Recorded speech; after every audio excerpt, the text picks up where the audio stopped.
পনিরটা আমি তেলে ফ্রাই করে নেব।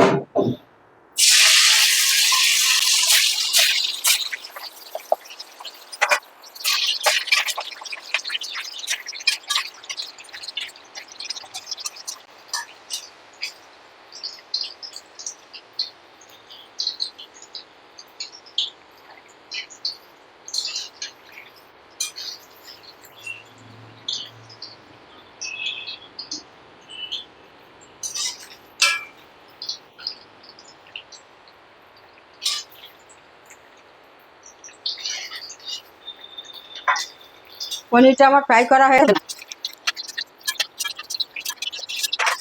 আমি তেলে দিয়ে দেবো।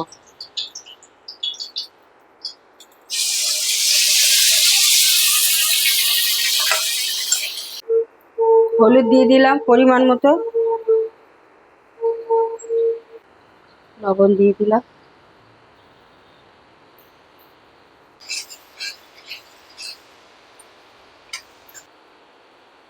একটু লঙ্কা গুঁড়ো দিয়ে দিলাম।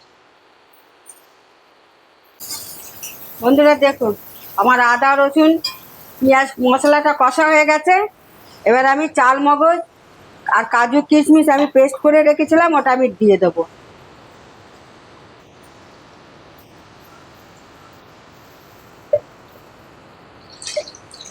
চাই গরম মশলা এই যে দিয়ে দিলাম।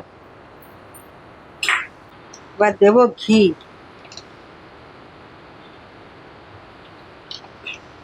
এবার ঘি দিচ্ছি।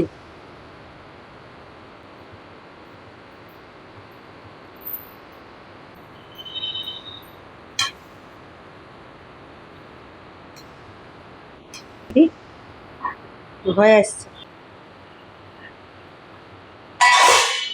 বন্ধুরা দেখুন, পুরো মশলা আমার রেডি হয়ে গেছে। পনির দিয়ে দেবো।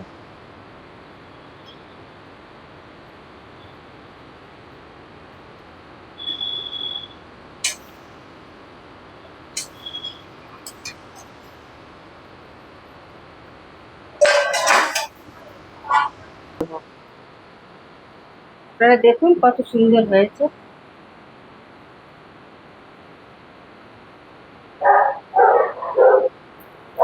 খুব সুন্দর হয়েছে শাহী পনির। আপনারা দেখলেন তো, আপনারা এইভাবে শাহী পনির বানিয়ে খাবেন, খেয়ে দেখবেন দারুণ খেতে লাগবে, খুব সুন্দর খেতে হবে। শাহী পনিরটা আমার কত সুন্দর হয়েছে, আপনারা এইভাবে বানিয়ে খাবেন। আপনারা দেখেছেন আমি কীভাবে বানিয়েছি, ঠিক ওইভাবেই বানিয়ে খাবেন। রুটি দিয়ে পরোটা দিয়ে খুব ভালো লাগবে খেতে।